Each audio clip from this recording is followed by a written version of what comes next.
Барлықтарыңызға сәлем, каналыма қош келдіңіздер. Бүгін жүгері күртік тағамын жасап көрсетемін. Ең алдымен етімізді 2,5 сағат суда қайнатып пісіріп аламыз. Қайнап жатқан кезінде 3-4 рет қайталап отыра бетіндегі көбігін алып отырамыз. Көбігін толығымен алып болғаннан кейін енді көкөністерімізді саламыз. 3 орташа пияз, 2 сәбіз, жарты ас қасық томат пастасын саламыз. Қазанның отын жылтыратып қойып, 2,5-3 сағат қайнатып аламыз. Ал енді піскен етімізге 2 картоп, асқабақты өзіңіздің қалауыңызша қоссаңыз болады. Мен мына жерде кішкентай асқабақтың жартысын қостым. 2 сағаттан кейін пияздардың барлығын алып тастаймыз, тұздық жасаймыз, өйткені сорпаның бетіндегі барлық майларды сүзіп аламыз және оған үлкен бір пиязды жұқалап турап саламыз. Ал енді қамырымызды илейміз. Жүгері ұн мен ақ ұнды араластырамыз.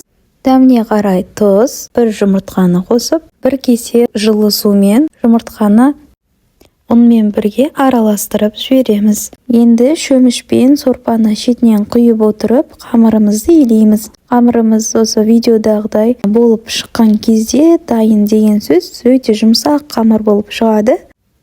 Қамырыңызды илеп болғаннан кейін 10-15 минутқа тындырып қойғаныңыз абзалырақ, бірақ уақытыңыз тығыз болса, сразу бүге берсеңіз болады.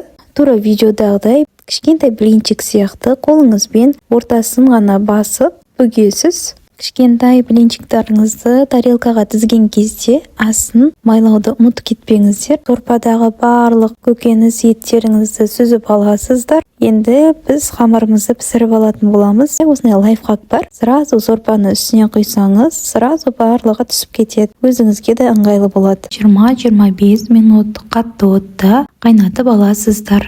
Осымен біздің жүгері күртігіміз дайын болды. Менің видео ұнаған болса, лайк басып, өзіңіздің пікіріңізді комментарийға жазып кетіңіз.